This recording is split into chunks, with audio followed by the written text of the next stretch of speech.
Hello everyone, and welcome back to Nintendo Everything Refresh, episode number 32. We are the official podcast of NintendoEverything.com, and we are here to keep you up to date as to everything new and exciting in the world of Nintendo. And I'm your host, Nick Serpo, joined today by Luiz Estrella. Hello everyone! And we've got Nicolas Shade. Hey everyone, happy to be here. Yes, indeed. And especially when it is a week when we get a surprise Nintendo presentation. We are all, I think, especially happy to be here and get to talk about all the new games that were shown off. The big thing for this week was the Indie World presentation, which I wasn't really expecting, to be honest. But that's, man, they have a way of sneaking up on you, you know? Like, this is the time of year that they will usually throw one of these together. But I was still surprised by it. Yeah, it's always a fun surprise. They are always fun because we are not always expecting them like the Nintendo Directs, right?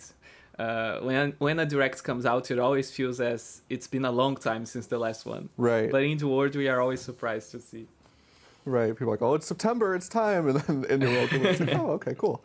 Anyways, we're going to talk about that in detail. We've all kind of picked out our favorite games from the showcase to talk about. But before we get into that, we want to take a moment and announce the winners of last week's giveaway. Last week on the previous episode of the podcast, we announced a giveaway. We were giving away a total of 10 copies, 5 here on the podcast and 5 over on Twitter, of a little game called, oh gosh, I'm totally going to butcher this. It's been a whole week since I've had to say it. Milk inside a bag of milk, inside a bag of milk, and milk outside a bag of milk, outside a bag of milk. That is the actual name of the game. Yeah. It's two games, I think, right? It's the inside and the outside It is two one. games. Okay, yes. yeah. And they are both very good from what I've heard. Nice. They're very popular over on Steam if you're into that kind of niche visual novel horror genre. So our 5 winners, these are the folks who entered over on YouTube, are Fizzwin. We've got Enrique Seeligman, I hope I said that right, PikaPhantom, Paco Stasol, and Michael Carrion. So congratulations to our 5 winners. We will be reaching out to you via YouTube, and definitely respond so we can make sure that we send you your code in a timely manner. So congratulations to all of our winners. Hopefully we can do more giveaways in the future. And, we've got a small but mighty listener base, so if you entered, your odds were pretty good, I will say. The winners on Twitter should be announced sometime in the near future as well, so if you entered over there, keep an eye out for that. All right, let's talk Indie World. So here's how we're going to break this up, because there were a lot of games shown. Probably close to 25 games, I would say? Yeah, 22-ish, I think. Yeah, somewhere in that ballpark. We're not going to talk about all of them, but what we're going to kind of do is we each picked our 3 favorite games from the show, and we have an honorable mentions category. So Luiz, let's start with you. What was your kind of third most interesting game that you saw in the showcase? So, the third game that I chose to my list was a game called I Space for the Unbound. And the first thing that caught my eye when I was watching the trailer was the art style. I really like that kind of pixel art that is super detailed. It still is pixel art, but they managed to cram a lot of detail in that classic style. So I already enjoyed the game when I saw it for the first time. The characters, the scenarios, everything looks really nice. And at first they present the game as a romantic game, as a dating game, something along those lines. And then it has a kind of a twist where it turns into a more action-based game, a more action-adventure with fantastical stuff. In general, it just looks like one of those weird ideas that we only see with indie games. And specifically in those presentations, in those indie worlds, we always see those strange combinations and those original ideas, really, games that it would be hard to see a big company greenlighting a project like this. It seems very personal, it seems very original. So I'm interested in this mostly for the narrative. I love narrative games and stuff like that. So that's basically what I thought. Yeah, I was really happy to see this one pop up because it's been in development for quite a while. I mean, they did announce it for the Switch previously, but it was supposed to come all the way back in 2020, and that was when it was revealed. I was guess planned for that winter. Yeah, this game has caught my eye as well. I love the setting. I mean, we don't see a lot of games set in rural Indonesia, so Yeah. that's just super unique. And yeah, I love like these little slice of life stories, and especially if there's going to be some kind of supernatural elements. It seems like they're hinting at. Yeah. Could be a really interesting story. One thing I had thought about when I was just looking through all this list of games, I noticed this, is how neat it is that you have all these indie titles that let people explore a whole bunch of cultures and locales that otherwise you might not really see in most AAA games. Like you mentioned, this is rural Indonesia. Just in this presentation, we had an Indian family in Canada. There was the like French countryside with Dordogne. Right. And it's just really cool to see all these different cultures featured. Yeah, I don't think if it was on this podcast that we discussed this, but the world in the indie world name is probably related to how many different cultures we see in those different games and those different developers, because Nintendo always bring the developers to talk to the camera, right? So we can see that there are a great number of different people from different countries producing these games. Yeah, that's a really interesting take. I never put those pieces together, but yeah, that does really seem to be a priority for them, is, you know, showcasing all these different cultures and the types of stories that they want to tell, which is great. I mean, I'm not going to say that every game shown off was particularly interesting to me, but you know that there's people out there who, you know, they're finally seeing their culture represented in a video game, and that can be a very cool thing. Yeah. Yeah, no, solid choice. Nicholas, what was your, I guess, bronze trophy award for the showcase? Probably it goes to Have a Nice Death. I'm just really looking forward to this. I think it was announced last December at the Game Awards, I'm pretty sure, and it's been in early access on Steam for a while, and it's gotten good reviews there. And it just looks so fun. It's such a stylish looking roguelite. It's got the kind of comedy aspect to it with controlling the Grim Reaper that's just kind of sick of having to work at this and his employees not being able to work.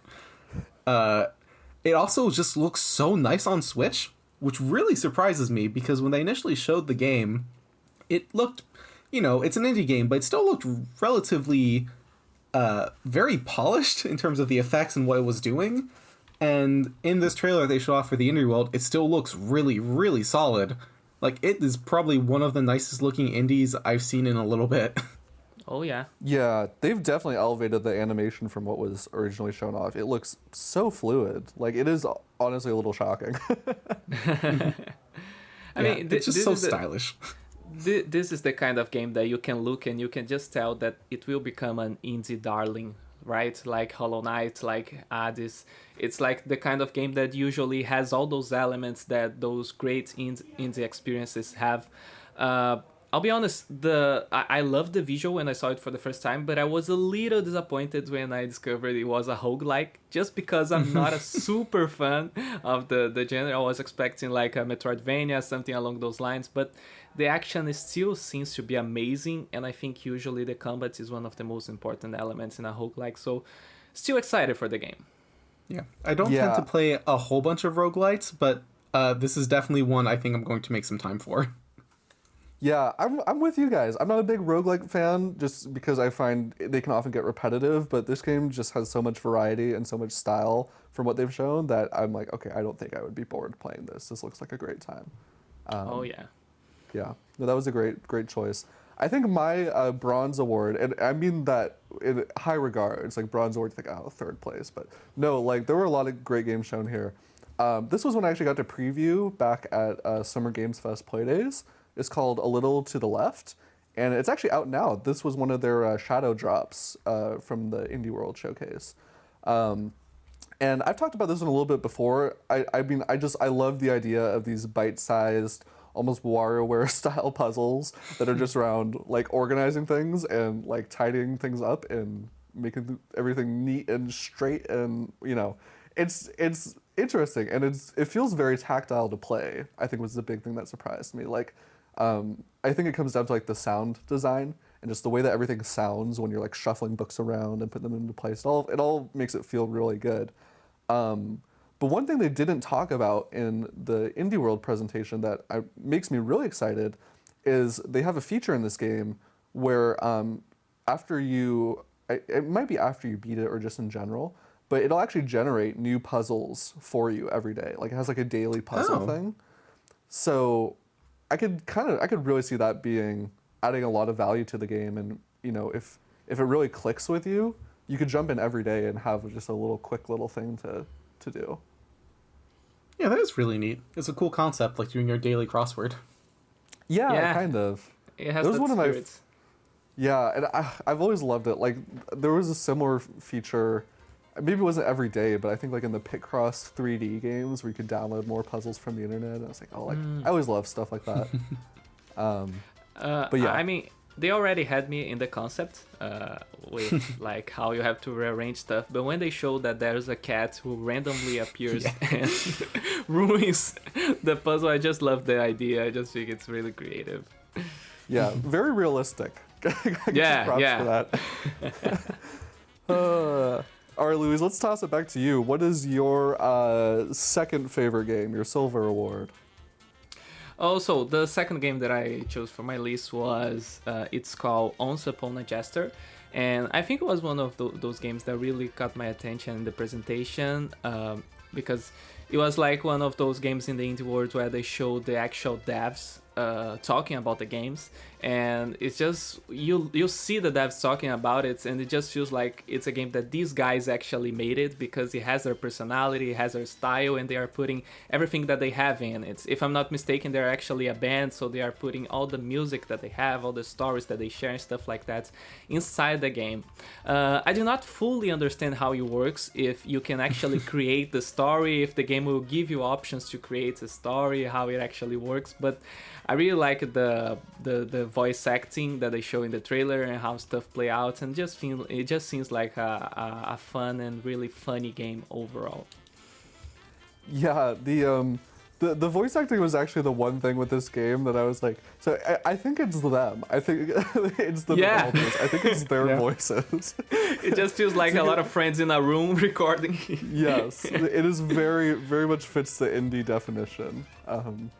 Yeah, it looks pretty charming. It didn't exactly hook me, but I can definitely appreciate like where they're going with it, with the themes and stuff. It seems very unique.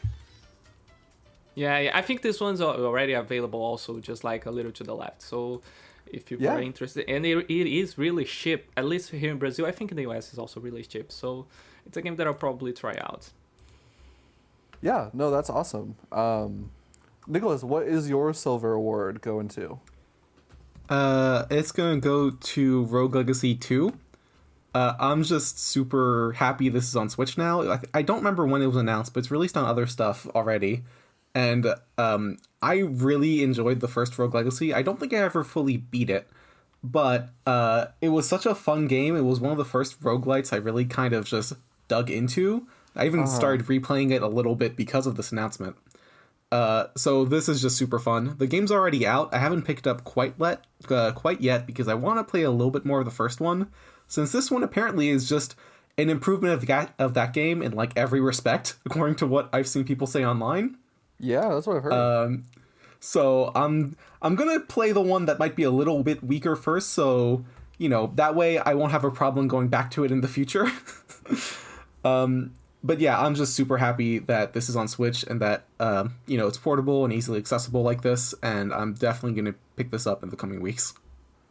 Right, and so the thing that makes this game unique is that when your character dies, you take over your next run is as their children, and they have some of your traits, right?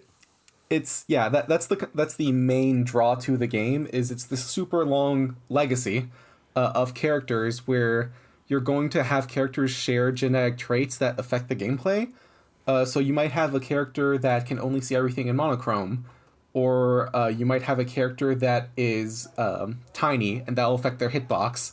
Or you might have characters that like have vertigo, so the entire screen will be flipped upside down. Just like all of these little variations across all the characters that really make it so you have a different experience every single character that you try out. Yeah. Yeah, and I think the visuals and just like the type of game this is, like this does seem like something that's going to be a great fit on the Switch. Oh yeah. I think those colors are really going to pop on the OLED too. So if you have an OLED, I think you're going to be in luck for this one. I think my silver award, I was debating if I should make this one my top game or not, but I'm giving my silver award to Inscription because this is a port that I am very excited about. I've been wanting to play this game, and I had really hoped that the Switch version was going to be on the cards, pun completely intended, and and yeah, now that it's coming, I'm very much ready for it. Yeah, I completely agree. Exact same situation where I've been waiting for it to come to Switch. I'm really glad that the game looks good. I was a little concerned that it might not be as, might not hold up as well visually, but looks fine here, I think. It's always that question, right? Like, this is one of those games where it's like, okay, it's kind of a 3D rendered, game. Like it has some 3D elements, but it's also just, it's kind of simple. It's a card game. So is it going to be a good port or a bad port? And I'm pretty optimistic about it. Honest question. What is this game all about? Because like in the indie world, it was like, I think 30 seconds that the trailer showed. So I don't quite grasp why this game is so good. So one of the key things about it is that you shouldn't know anything about it. It's one of those kinds of games where the core of it is that it's like a card-based roguelike, kind of. But there's a whole bunch of variations and events and like sort of psychological horror things going on that you probably should not know about before going into the game. I don't really know about them, and I have not really wanted to look them up for that reason. Yeah, it's basically that. It like starts off as like you're playing this card game with this mysterious figure across from you, but then it just kind of gets darker and a little more, mind bendy and twisty, and it's all supposed to be very, very good. But yeah, I don't actually know what what the big twist is. That sounds nice. That sounds interesting. Yeah. Yeah. So yeah. All right. So man, now we're already on the Gold Awards. Our most anticipated games shown off from the indie world. So Luiz, let's toss it back to you. What stole the show for you? So here in the first place, showing the obvious one, the one that they chose to end the presentation with, I think Sports Stories just look absolutely amazing. I will sound a little fake because I didn't play Golf Story, and I think I'm saying that I'm going to play Golf Story since the Switch was released. But like, I just know that it is a kind of game that I'm going to love, even though I'm not a big fan of golf. But right now, seeing that they are bringing the concept to so many different sports and even different genres, like they are exploring a lot of stuff by what they're showing this trailer. There are like stealth sections, there's like fantasy places. So I just love the idea of an RPG that can bring those elements from other sports and those gameplay elements into the game. And I know that the first one, like the dialogue is the best thing about the game. Like the game is really, really well written. And to me, like that's one of the main reasons why I'm so excited to play this one, because I think they actually put the efforts in the story to write something funny, to write crazy stuff. And I just want to experience it. Yeah, no, those are all good reasons. This one, I think I personally, I am not as excited for, mostly because I'm just not a big sports guy, like in any capacity. Like but this isn't really. I mean, sports is just kind of the backdrop of this game. It seems like it seems like there's other things going on narratively. It'll certainly be an interesting release, and I know people have been looking forward to it for a long time. So it was nice to at least get an update for it. God, it was announced a while ago, wasn't it? It's been a very long time. Yeah. It definitely feels like they are putting the effort here. Yeah, I feel like it wasn't that long after Golf Story came out that they were like, oh, we're working on the follow-up. December 2019, it looks like. Yeah. Okay. So yeah, not anything crazy, but yeah, no. I know a lot of people are excited for that one, so it was nice to get an update on that. Nicholas, what stole the show for you? Where are you giving your Gold Award? Probably Blanc. Blanc is something that I'm very interested in. It's not often that we have, I mean, kind of funny we're saying this because we just got It Takes Two a few weeks ago, but it's not often that you get games that are dedicated co-op experiences.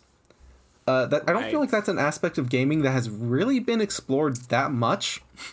So it's always kind of interesting and exciting when you see something like that, just to see what are they going to do? How are they going to kind of innovate on it? What are they going to do to make it interesting? And then that's kind of set against the backdrop of you're taking control of a cute little wolf and a cute fawn.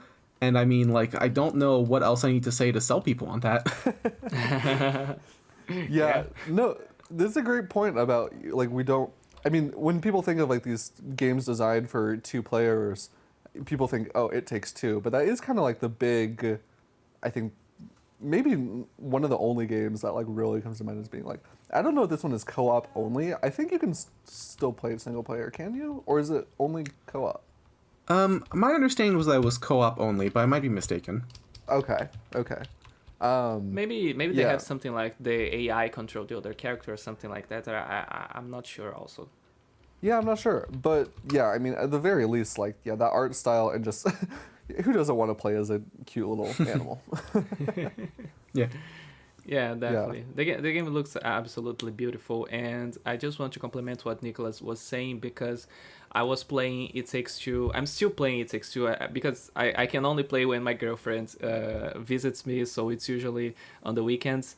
And the feeling that I have a lot of the time playing It Takes Two is like the puzzle, the idea, and the concept via gameplay are super new.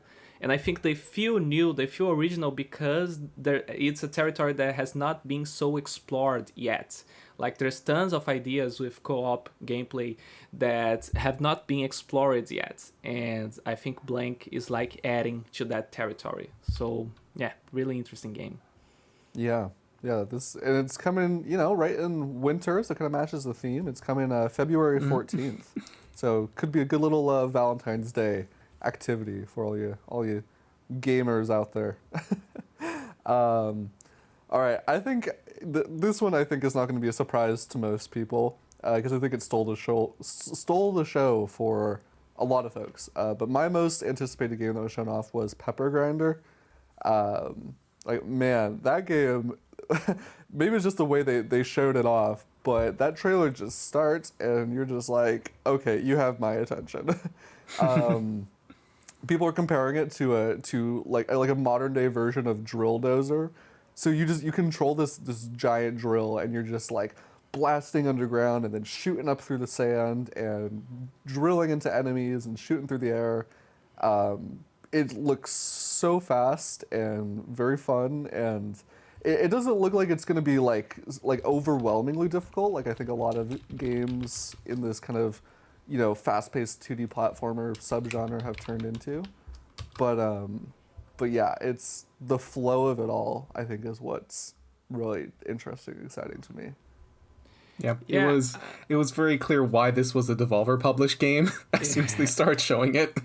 Yeah, it has that vibe. It's one of those weird things, right? Like I don't know what it is, but you can just tell when a game is shown off. Like, oh, this could be a Devolver digital game, and you're usually right. Yeah, and I think it's again just like I said about Have a Nice Death. This is just the kind of game that you can look at it and feel that it is going to be a indie darling, that people really love it. The art style reminds me a little bit of Celeste, like this 8-bit but more detailed 8-bit style with a fantastic art direction, and it just looks super fun to play. I think this one is not a roguelike, right?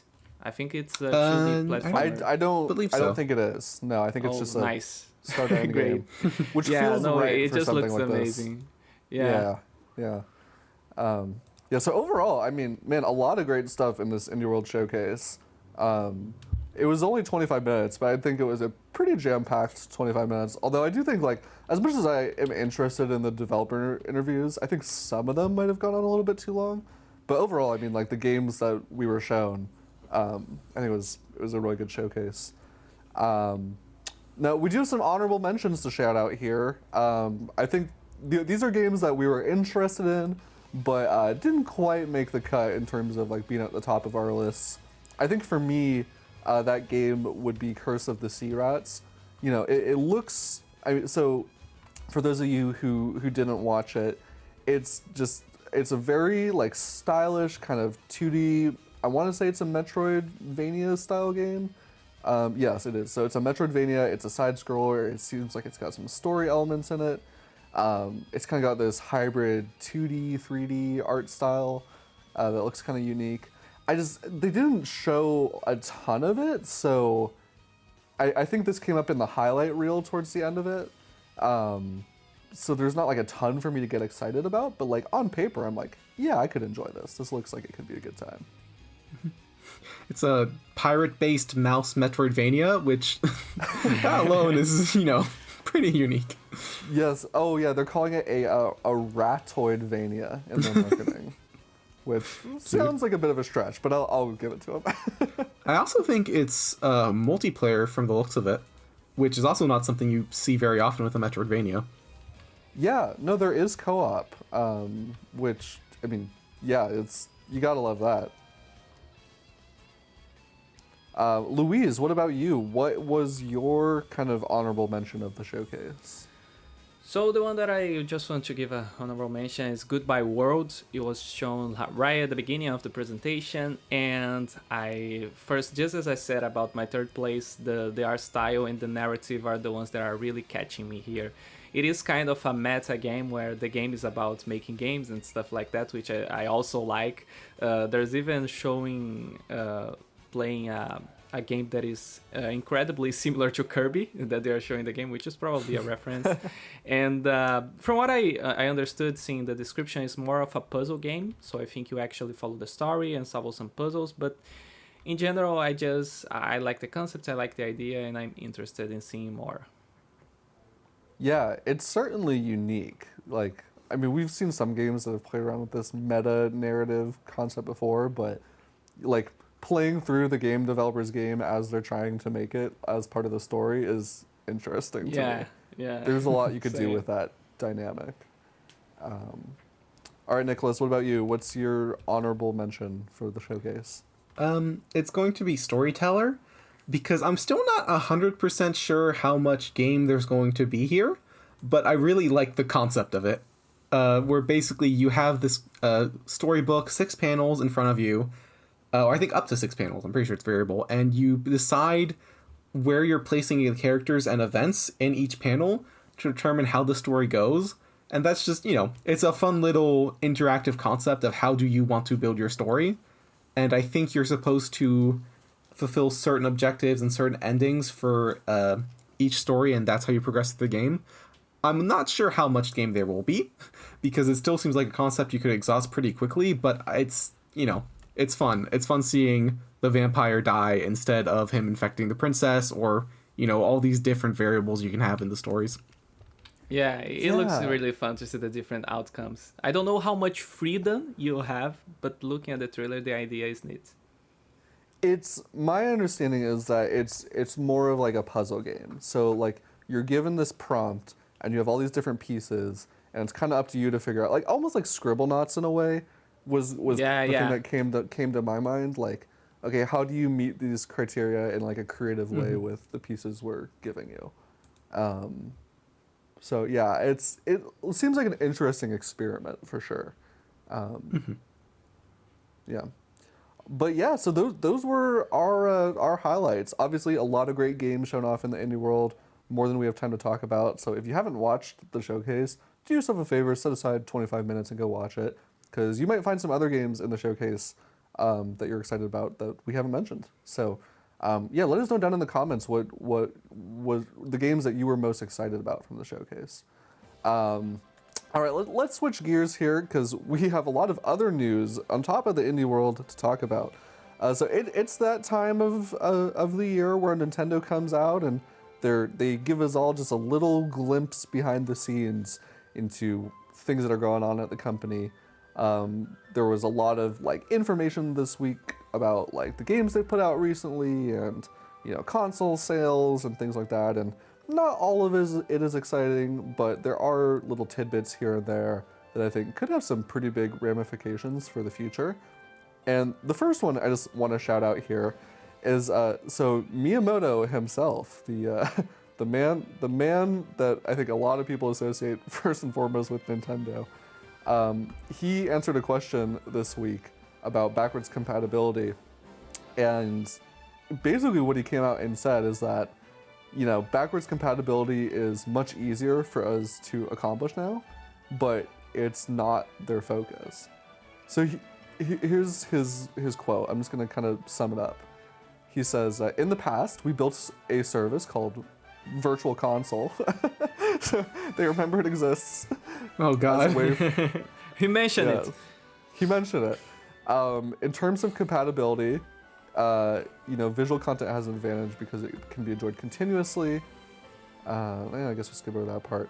Previously, software developed for dedicated video game systems was conducted in development environments for each hardware platform. That meant those environments could not be brought forward when the hardware changed, and it would become impossible to play software released for previous hardware without making changes. But then he goes on to say that, oh, this has changed recently, and he says, you know, it's much easier now to make it so that, you know, older software can be played on new hardware. But then at the very end of saying all that, he's like, oh yeah, we can do this. He says, having said so, Nintendo's strength is in our creation of new entertainment. So when we release new hardware going forward, we plan to continue to offer new and unique gameplay that cannot be realized on existing hardware. So it's a very, like, non-committal answer. Yeah. It's not altogether unexpected, considering that, you know, the Virtual Console was basically scrapped going into the Switch, where now we have NSO as a replacement, all the Nintendo Switch Online games. Still, like, you wish they could still have a more dedicated legacy focus in terms of just making those games accessible, but I can't say I'm too surprised that this is the answer he gave. Yeah. I think it just, yeah, it kills me, and I think it kills a lot of people a little bit on the inside, knowing that, like, they're like, oh yeah, we can do this. We could probably bring you all the classic games you want. We're just not going to. Yeah, he does mention that part of it is in terms of a rights situation, where getting the rights for certain games is probably also not something that they have to renegotiate every time, which is probably part of it, although it still is not much of a reason for Nintendo-owned games. Those would probably still be pretty easy to bring forwards. Right. Yeah, I mean, Earthbound took a while to release, so there's not a proper answer to that. Well, Earthbound is also a special thing because I think it's owned. A lot of it is the property of Shigesato Itoi, the creator, who's like I see super variety man in Japan. He does a ton of things, so that actually does require, I think, a bit more negotiation than a lot of the first party titles they have. Yeah, maybe. But I think he even said at the time that he wanted to see the game on Switch, Itoi itself. Yeah. So I don't know how much Nintendo actually that is was true. planned. Nintendo is yeah. I mean, the whole Switch Online thing seems to be doing pretty well for them. I mean, you know, as much as they're talking about, you know, backwards compatibility and stuff, like what they've offered so far, they've got 36 million people subscribed to Switch Online, at least to the basic tier. I'm not sure. They didn't say exactly how much for the expansion pass tier, as far as I'm aware. So it might be like a total amount. But I mean, 36 million people subscribing to the service is nothing to sneeze at. And, you know, one of the other things they said this week was, you know, we are going to continue to add value to, you know, Switch Online, or enhancements was the word they used. We hope so. You know, yeah. Kind of needs it, to be honest.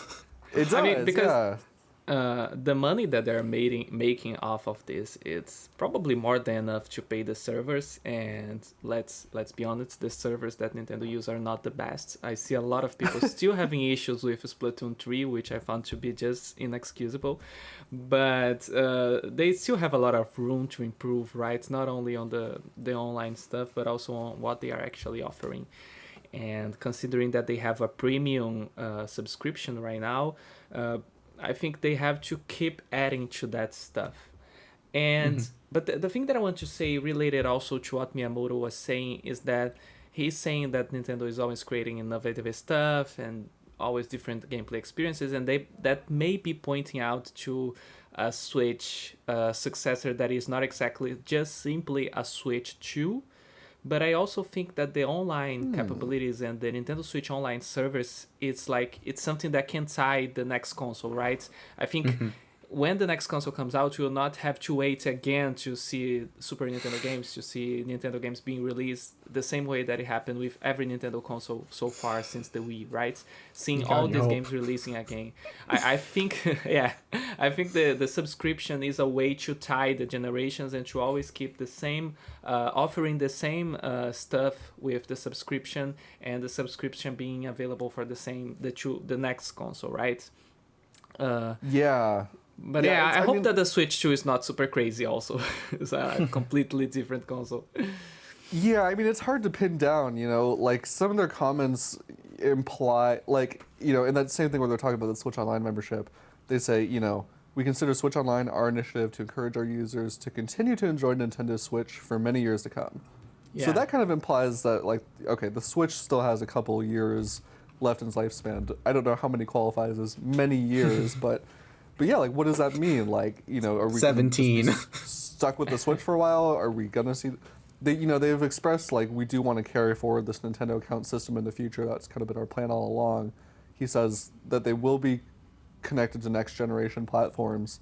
So we do know the Nintendo account thing is going to be sticking around, but as far as when, and, will Switch Online be backwards compatible with whatever the next generation is? It's probably a little too soon to tell, unfortunately. Yeah. But yeah, so I'm hopeful about all that, but it's hard to say. The other kind of thing that came out of this that they've addressed in the past, but now they're saying something different. So a big conversation lately has been the cost of video games and consoles, and everything seems to have been going up, at least here in the US with inflation. Some games on Sony platforms and Xbox are coming out at $70. In most of the world, except for the United States, the PlayStation 5 got a pretty substantial price increase. The PlayStation VR 2 that was recently announced actually costs more than the PlayStation 5 itself in some territories. Mm-hmm. So it's all just things are changing. Probably partially due to the chip shortage, and but I'm sure there's other factors at play. And in the past, Nintendo has said that we have no plans for a price increase. Like, it's probably not going to happen. But now they're saying that they are monitoring the situation, which I don't like the sound of that. Yeah. It would be a little surprising to me if they raised it, considering that they, now we have the OLED, we have the Lite, we have the regular Switch. It feels like we have a pretty good range of prices already. And I don't know, like, in terms of competition, if they raise, like, say, the OLED to 400 or something like that, now it's directly competing with, like, an Xbox Series S, right? I think that's the price of that. And I don't know that's Series something... S is only, like, 300, actually. So okay. So now it's competing with, like... now it's way more than something like that. And is the Series X, like, 400 then? Series X is 500 here in the US. Okay. So it's in between those two. Yeah. That's still, I feel, more than is probably advisable considering. Honestly, I just think that this kind of answer is more directed to the investors at the end of the day. Like, the investors are seeing a console from 5 years old, and people are not even mentioning reducing the price, but actually raising it. So I think this is just an answer to give a sign to those investors of how healthy the company is right now, and the business is, because the price is the same and the console is selling. It still is selling like crazy. It never stopped to sell like crazy. So it'll probably slow down this year and the next one, but it still is in a very healthy position right now. So I don't think he'll actually increases it, but the way that he's talking, like, we are monitoring the situations, just to say that we are at that good position. Our position is that good that we are actually monitoring the situation of raising the price. Yeah. I mean, they have done really well for themselves. I think they've they had a question regarding the sales of Splatoon 3, because those have been really high, especially in Japan. And just, like, everything that they're doing is selling pretty darn well, considering. Like, I think Sony has mentioned that PlayStation is having some problems selling games because of inflation, and Nintendo really has not encountered that at all, seemingly. So Yeah, that was another thing they highlighted was Splatoon 3 has sold almost 8 million units, and it's only been out for not even 2 months. well, here's the thing too. or just These about. numbers are accurate as of September 2022. So that was for the first month. Oh, wow. A big Okay, chunk of It's that. a lot. That's A crazy. big chunk of that is Japan. Right? Yeah. Yeah, I mean, Japan yeah. had like at least 2 million, I think, maybe 3 million. Which is a Yeah, lot it's for crazy. the Japanese market nowadays. Yeah. But in total, I mean, man, like that's really a high sell-through for Splatoon 3 for less than a month. It's For shocking. comparison, I think Splatoon 2 took about 8 months to sell 6 million. So like this is Right. This is a I mean, big granted, number. that was right like at the start of the Switch's lifespan, It is, so there was a smaller smaller install base. But yeah, still, it's crazy how much that franchise has grown.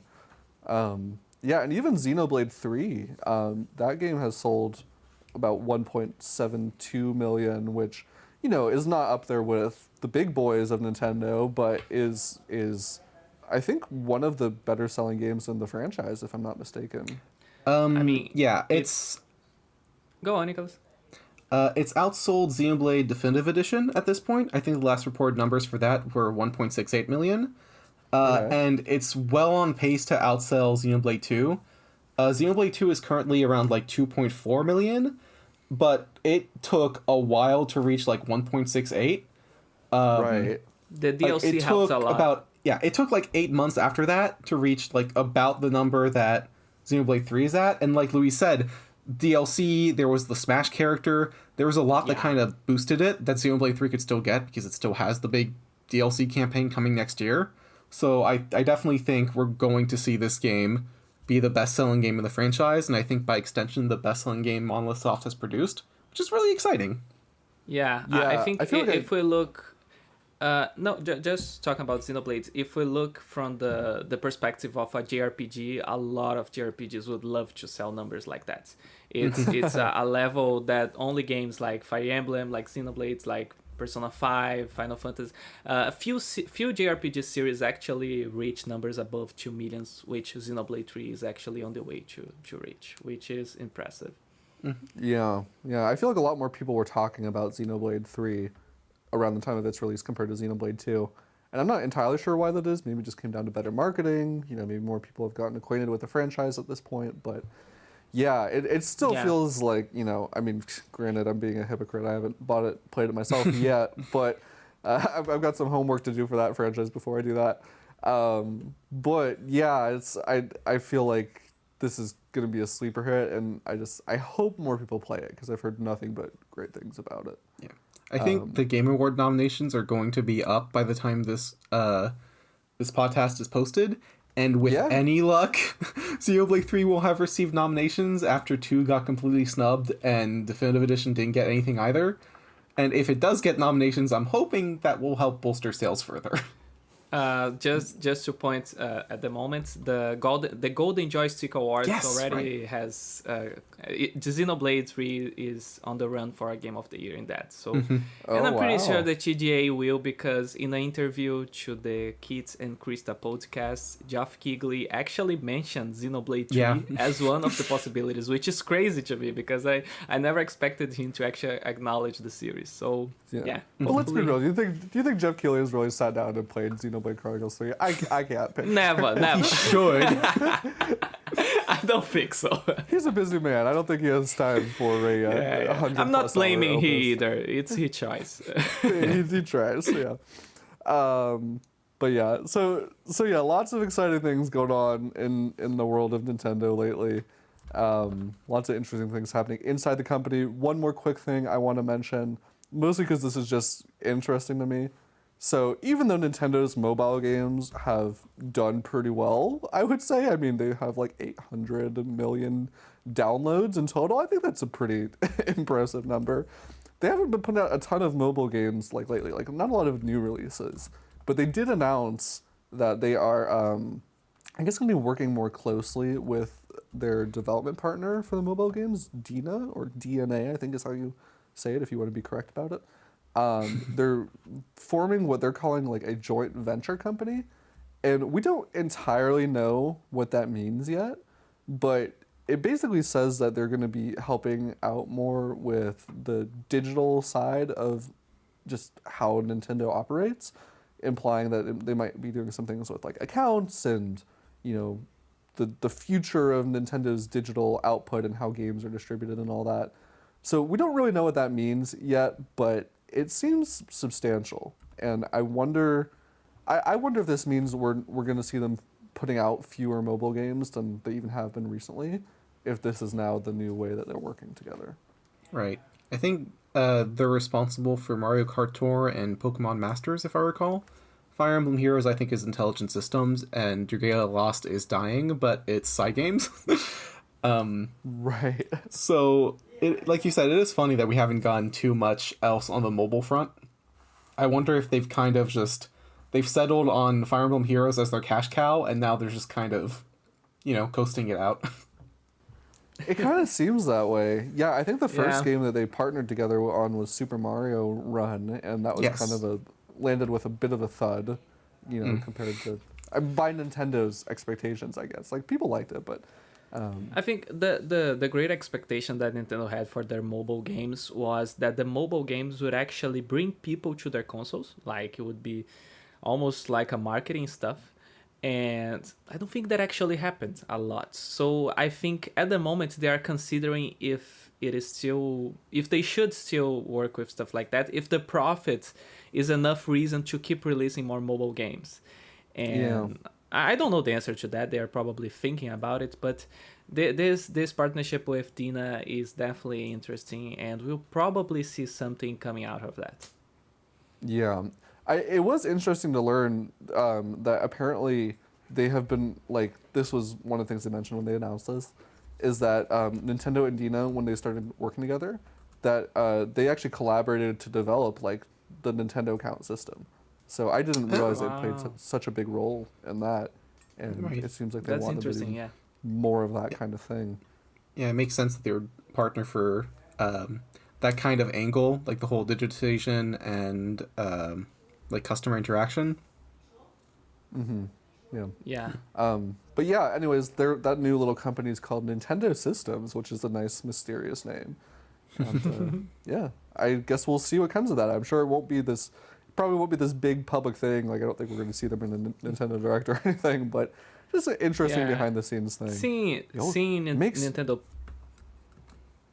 seeing Nintendo pictures and now seeing that, it's nice to see Nintendo investing in creation. Like, it seems to me like they are actually putting the money that they are receiving to some research and stuff like that to develop new technology and more stuff for us to play at the end of the day. Yeah, it's kind of exciting to just think about what, where are they working on next? What direction are they going? How are they going to expand? Yeah. But look, this is just... they've got all these companies, man, and I haven't heard a single thing about a new Kid Icarus game, and that makes me very, very unhappy. So yeah, I mean, Sakurai now is a YouTuber, so he's got other priorities, man. I don't think he's going back to games. Oh God, just don't say such words on this podcast, Luis. All right, let's talk about some games. This is going the wrong direction. So, hey, here's something coming out pretty soon. Pokemon Scarlet and Violet, little indie game. I don't know if you guys have heard of it. Not very acquainted with it. Yeah, it'd be hard not to hear of it because we've been getting new trailers like every single week, and I guess this last week we had one with Ed Sheeran in it. Nicholas, is that correct? Less a trailer, more of an Ed Sheeran music video, really. I don't know how much I really... how necessary that trailer really was. I get they want to put out something every week, but it does feel like there have been some times where they've just kind of made a big fuss about having a new trailer when there really hasn't been that much that they've shown off. But they showed off like 2 new Pokemon, so that's something. If anyone is the face of Pokemon, Nicholas, it's Ed Sheeran. I mean, definitely. I think we've established this. Yeah, right alongside Katy Perry and Post Malone. Exactly. Right. It's funny because to me the Pokemon company is not actually trying to bring the gamer, the actual like the hardcore gamer, they are always looking to the bigger public, to the more pop audience, I would say. So they are trying to do stuff like that, and it is a little frustrating for us who like want to see more of the gameplay elements, who want to see more of how the game actually works, detail, and then it's actually just a trailer with Ed Sheeran. So it is a little frustrating in that sense, but the game is super close, so we don't have to wait a lot to see how it actually plays. Yep, the game has completely leaked online, so if you're watching out for spoilers, you know, be extra careful at this point. Yeah. Yeah. I was gonna say you actually don't have to wait. You could just go read all the spoilers now, and that would. But we don't encourage this. This. The ninjas will come. We don't encourage this. Yes, it's the Nintendo ninjas. Beware. They are looking for us. No, I will say, like, even though the trailer, like, I didn't need Ed Sheeran in my life really at any capacity at this point. I do feel like every look at this game, I am feeling pretty excited about it. Like, I know I'm not going to have the time to play it anytime soon, which makes me sad because I want to, but it looks so good to me. Like, oh gosh, the world looks good. I love the everything feels like it has an extra layer of detail compared to Sword and Shield. It feels vibrant, it feels lively. It looks really good. Yeah, I think the only thing that I'm still worried about right now is how the game actually performs during exploration with the legendary Pokemons. Because some of the footage that I saw, every time the player gets to explore flying or in that motorbike, the game gets really choppy, and I'm just mildly worried about that. Aside from this, I think the game actually looks really interesting overall. Like, everything that I'm seeing, I'm still interested. And I think we'll soon see the reviews coming out, and I'm actually very curious to see what people think about this.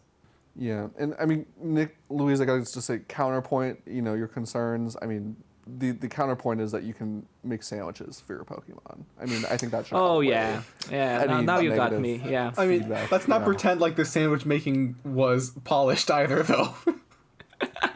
Well, hey, very few sandwiches are perfect in life, Nicholas. I mean that's realistic. Fair. Yes. Yeah.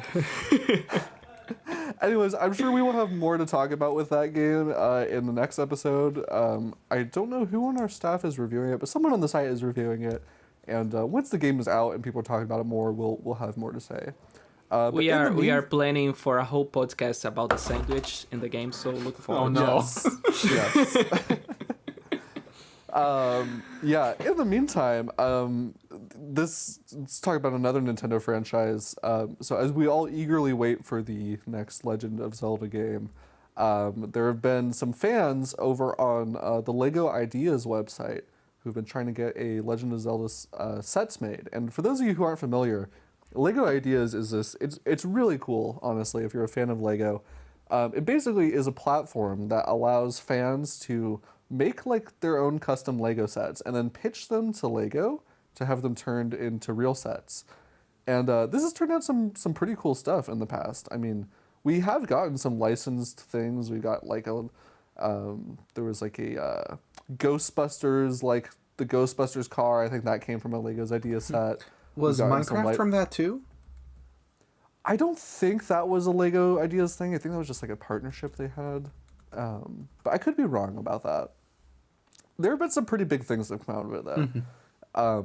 But one thing that we won't be seeing coming from Lego Ideas are any sets from The Legend of Zelda, because I guess they were getting a lot of them, and they actually made it so that you can't submit sets based off that brand anymore. And they said it was because of like issues with the copyright holder, which could mean a couple things. It could mean that A, Nintendo just didn't want them to be doing this anymore, or it could mean B, that they're already working with Nintendo on some Legend of Zelda sets. Mm-hmm. Yeah, right now, I mean, when I first saw this idea a long time ago, when it first appeared, I always found it to be almost impossible, just because it felt like something that Nintendo wouldn't do at the time. But right now, we are in a very different moment. Nintendo already released some Super Mario Lego kits, and there's even not even all of them were like aimed at kids specifically. There was this one with the cube that appeared with stuff from Mario 64 and stuff like that. So they already had a lot of ideas with the Lego company, so it would not be impossible to see in the future an actual Zelda kit. But I think they would have to be a really different idea, just like they did with Mario. About the Zelda idea coming out of the site, I just think it's something that Nintendo really doesn't like fan ideas, so they just they want to make their own things. They usually don't like to take what their fans are actually proposing. So yeah, I can see they asking to take that off the site. Yeah. I mean, that being said, though, like, my personal preference as someone who grew up with Legos, and I still build sets time to time. I don't have a lot of space, so I don't, like, have, like, a whole room of Legos as I might want. But, like, I actually don't really like the kind of gimmicky approach that Nintendo has taken with their Mario sets. Me neither. I don't really want Mario figures with screens on them that can interact with each other. All I want is, like, a giant, beautiful replica of, like, Peach's castle that I can build. Right. You know? Yeah. Like, I mean, something that's going to take me, like, a month. Yeah. To be fair, I think that's why the question mark block was actually pretty neat, because it was a little bit closer to that than being, like, exactly kind of kids' toy-y. Yeah. Yeah, and I think the Zelda cool series would be something similar, like those collections. Like there's Lego architecture, also those collections that are more aimed at an adult public, right? Yeah. Mm-hmm. Can you imagine like a Lego architecture set, but for Hyrule Castle? Wow, that would be amazing. That'd be so cool. That would be really cool. Except those are usually like very realistic sets, so they'd have to come up with like a really elaborate like backstory and. Yeah. But yeah, I guess we'll see if anything comes from that. But yeah, in the meantime, I'm sorry if you were working on a idea to pitch to Lego. They may not want it. All right, real quick, I want to talk about we already talked about a lot of games that were shown off this week, but we did get a little bit of news from Falcom. They announced this week that they have a couple new games coming within the next year, and that one of those games will be the next game in the Ys franchise. I think that's how you pronounce it. Is it Ys? It's just spelled Y-S, but I've only ever heard it pronounced Ys. I think it is. I think it is, but I'm not sure. Yeah, there we go. But yeah, so they have kind of like unofficially announced this game. This is, I wouldn't say it's like one of the most popular RPG franchises in the world, but it's been going on for quite some time, and there are a couple entries in the Switch now. We got Ys 8 back closer towards the launch of the Switch. It was actually one of the first like bigger RPGs on the console, I would say. Yeah, I remember. And then we had Ys 9, which came out a year or two ago and wasn't as well received as a whole. But yeah, this is a decently sized franchise that has its fans, and I haven't played any of these games in the past, but they're action RPGs, so they're kind of standing out a little bit more right now. I feel like we've been getting so many strategy games and a lot of turn-based games, so it's nice to see that some of these franchises are still catering to fans who want something a little more hack and slashy. Yeah, it's just nice to kind of see that we're getting 3 more games on Switch from this. They are going to be releasing in Japan, so it's not clear if they're going to be localized, but still it's just kind of nice to have 3 more games for the Switch. Pretty different genres. And I think it's always nice to see the newer releases, games that are coming out to the PS5 and the Series X coming to the Switch, because usually like on the JRPG I'm seeing a lot of new JRPGs skipping the Switch, like the recent the Tales of Arise, I think, and there was also the new Star Ocean, I think, from Square. Is also skipping on the Switch, so it's nice to see some JRPGs coming to the Switch, some new JRPGs. Yeah. We don't know what the other 2 games could be, but Falcom is also known for being in charge of the Legend of Heroes series and its kind of Trails sub-series, so who knows, we might be getting some more of those games. They already have a couple penciled in for next year as it is, so yeah, probably it'll be interesting to see. But yeah, more RPGs on Switch. You will not hear any of us complain, except for maybe me, just because I don't have time. But I like to see it anyways. I mean, that's the secret. None of us have time for them. No. Yeah, but please keep making them anyways. And then as far as games that have come out this week, it was a pretty busy week. Can't talk about everything as always, but want to at least shout out, the 4 or 5 big ones that we did get this week. Definitely the biggest game was Sonic Frontiers, which we've talked about pretty extensively. In fact, I am currently in the process of playing it for review. I guess this was going to talk about it during my what have we been playing section, but yeah, the funny thing this week was the director of the game came out and he said that the game is out now, but we're looking at it as sort of a global playtest, is what they're calling the release of this $60 video game. It's just such nonsense. Like, it's bordering on, in my opinion, it's bordering on being like a little like disrespectful to the consumers. Because you're basically saying like, we sold you this game that we know isn't finished and we want you all to play test it for us.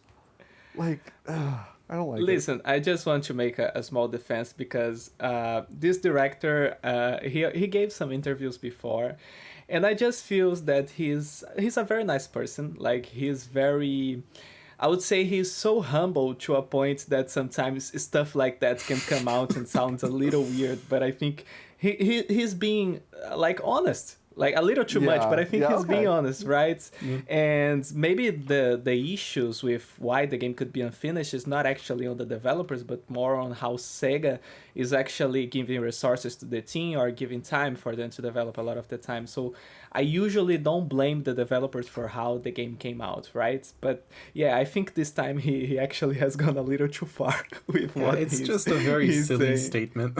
Like, and honestly, I think the game was to a point actually well received. I'm seeing a lot of Sonic fans are actually pretty happy with the game. So and that's something, because with Sonic Forces it was way worse. It felt like they were even trying to make a nice game, and this time I feel that it is an evolution. It's a step in the right direction, even though there's still a lot of stuff to get better. Yeah, I will say overall, like I said, I'm still working on the review. I'm not done with the game yet. But my overall impressions are like, I am having more fun with it than I thought I would. At first, I really was not enjoying the game as a whole. Like, it started off pretty weak, and, just between just the absolutely nonsensical story premise and the game on the Switch it is not a good looking game in the most of the time, I would say. It cannot hit a stable frame rate. It is incredibly blurry. Their pop-in is horrible, like to the point where other reviewers have mentioned, like, things will be popping in 5 feet in front of you, and you it's can't abysmal. even... Yeah, it's really not good. Like, if you were going to play this game, I think my review is going to say something along the lines of, just go play it somewhere else. But, like, as a game itself, it's fun. Like, the open world structure works a lot better than I thought it would. Even though all these grind rails are just floating in midair, you really don't think about it too much when you are trying to stitch together, like combos across these rails and like traverse across the world. Like, it can be really fun. And the cyberspace levels, they can be short, but the way that the game is kind of structured to have you incentivizes you to replay them and collect a certain number of rings or complete them in a certain amount of time so that you can progress in the open world. I've really been enjoying like the little gameplay loop that they have going on, and I think that is going to be the thing that makes the game fun for most people. In terms of other releases that we have this week, so Sifu was another one. This is a Switch port that was announced, I want to say somewhat recently. This was originally kind of positioned as a big like PS5 exclusive, and then it launched on there in PC. So when it was announced for Switch, that came as a surprise to a lot of people. Seems like a fairly solid port from what I've heard. I looked at some gameplay, and it seems pretty comparable to what we've gotten on other platforms. Obviously running at lower resolution, but yeah, this is, you love to see these indie games coming over from next-gen consoles and working well on the Switch. Yeah, Yeah, it's good this to know was that one that I wasn't expecting. it's good to know that it apparently runs well, because the game definitely doesn't look as nice visually, and I was kind of worried that it was going to transfer over to just it not being as good of a port, because it does look pretty interesting and something I wouldn't mind trying out. But yeah, glad to hear that apparently it's not that bad. I don't know why that, but just a heads up for people who want to play this game. For some reason, he's costing less than $1 in the eShop Argentina. So Oh, wow. if you are really interested in playing the game and you don't have the money or something like that, you could just try to buy there. Well, there you have it, folks. So yeah, that was a nice surprise this week. We also got, believe it or not, another RPG from Square Enix. Really surprising to you. Another strategy RPG from Square Enix? Who would have thought? Who would have thought? But yes, this is the very highly acclaimed port/remaster of Tactics Ogre, called Tactics Ogre Reborn, which was a PSP strategy RPG darling that is very well acclaimed. I have not played it myself, so I'm not completely sure why, but I know that the people who love this game have been begging for a remaster. And yeah, do you guys have any familiarity with this game? Not really, sadly. I haven't played any of the Tactics Ogre, or I think it's a series like the Tactics series. I haven't experienced any of them. I have heard, like you said, heard nothing but good things about them. So, I might try this out eventually. I don't have time for a strategy RPG right now, but it's definitely on my radar. Yeah. At least now we know that it will be preserved into the future in some capacity, so that 10 years from now when we're like, oh yeah, we should play that, we'll know we'll have it That's somewhat nice. convenient way. Yes. Yeah. We also got, this is a smaller game, but I did want to shout it out because I've actually had this one on my radar for a little bit. It's called Lunistus, and it is they call it a retro-inspired 3D platform, but you know, that's kind of a general label. I would say if you go and you look at the gameplay for this game, the kind of pace of it seems like an indie-style Sonic game to capacity. Just like, you know, you're moving at speed, you're going through these kind of linear courses. It seems to be focused very much on like precision, and I am kind of a sucker for these retro style kind of games feeding off my nostalgia. It absolutely works on me, and I have zero shame in that fact. So yeah, I was surprised when I saw the trailer for it, because it really did look really nice. Like, I really dig that kind of visual style. And It has just that the platforming. PS1 visual style, right? yeah, the platforming but not is leaning just really so solid. hard. It doesn't lean so hard into, like, it still looks like a modern game, you know, but it's just kind of Right. a little bit of flair. It's like, all right, we're going for retro vibes. And then one other game, this one is just kind of an oddity.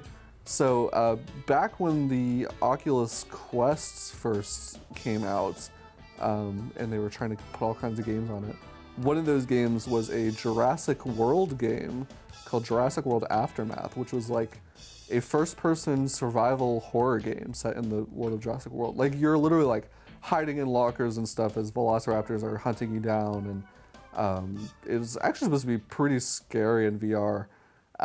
But yeah, for some reason, and I couldn't tell you why, this game is now on the Switch. All the kind of separate episodes have been bundled together. I don't think it is compatible with Labo VR. I hate to break it to you all. But yeah, it's launching only like exclusively on Switch. And it's this kind of remastered form. So there you go. Yeah, it looks surprisingly decent considering that it's a licensed Jurassic World game. I was not expecting much. Yeah, I mean, I think that's a good expectation to have in general with licensed games out of the gate until you've seen them in person. But yeah, this one is kind of unique, and I've heard it's pretty good. And I just don't understand why they're bringing it only to Switch and, you know, taking it out of VR. But I don't know. So yeah, those are the big releases of the week.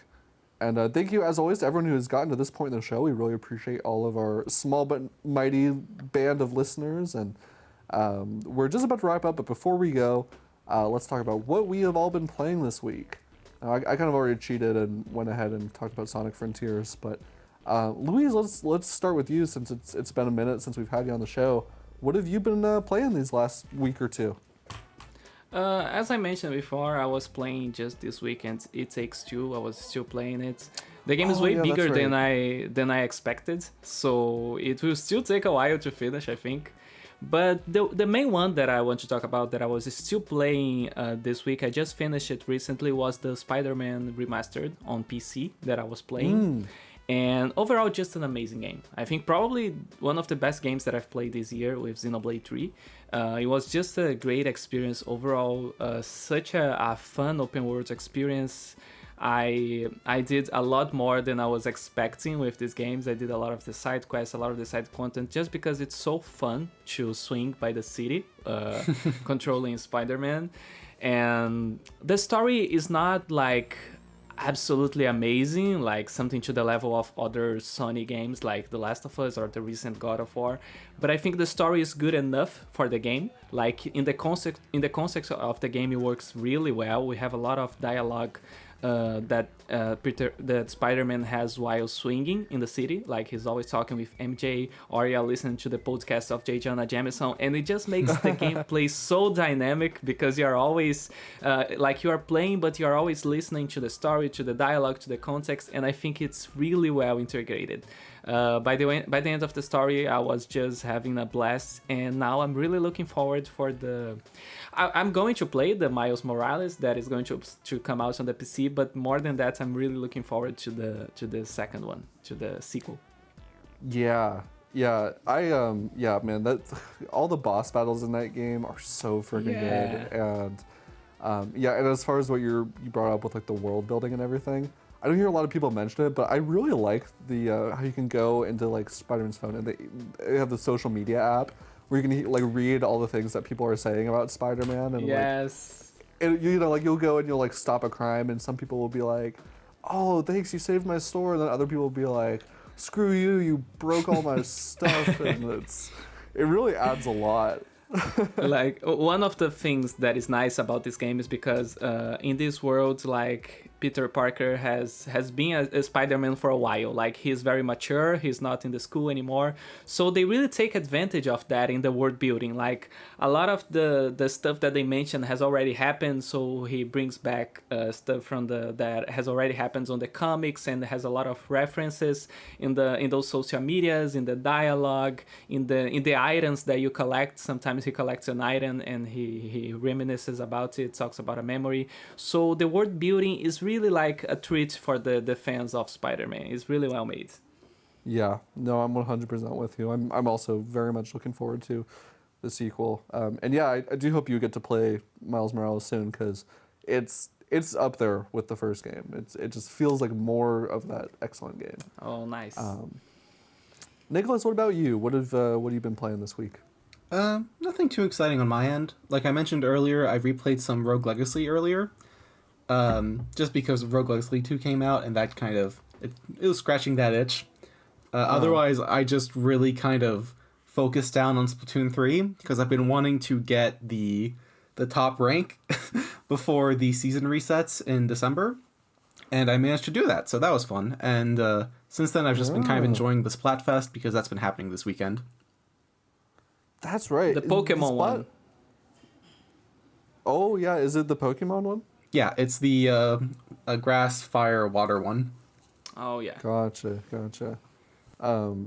Yeah, and like, you know, since you've been like jumping into the Splatfest, have you noticed any major differences just like in terms of the community? Like I know that's really the big appeal with being part of these Splatfests and everything. And does it feel kind of similar to the first two games in that regard, or are you having a different kind of experience? I would say so. I think the community has transferred over very cleanly. The fact that you still have posts that you can see in the plaza adds a lot to it. I'm glad that's not a feature they removed. Yeah, that's true. I did kind of wonder how that would work. I mean, you know, the feature managed to survive the death of Miiverse and stuff, but after Splatoon 2, I was like, oh, you know, maybe they're going to dial that back a little bit. You know, this kind of stuff people were posting, but someone at Nintendo sees the value in it, which is good. Yeah, thankfully, no one's posted stuff that's made them just remove the feature. That's always nice. Yeah. I see a lot of nice fan arts and memes.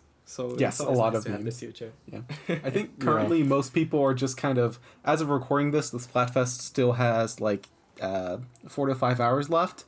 And it's just kind of funny because in terms of who is in the lead and whatnot, it feels like this is the exact same pattern that's happened the previous two, where the team with Big Man, the Manta Ray, is winning at halftime, which happened the previous two.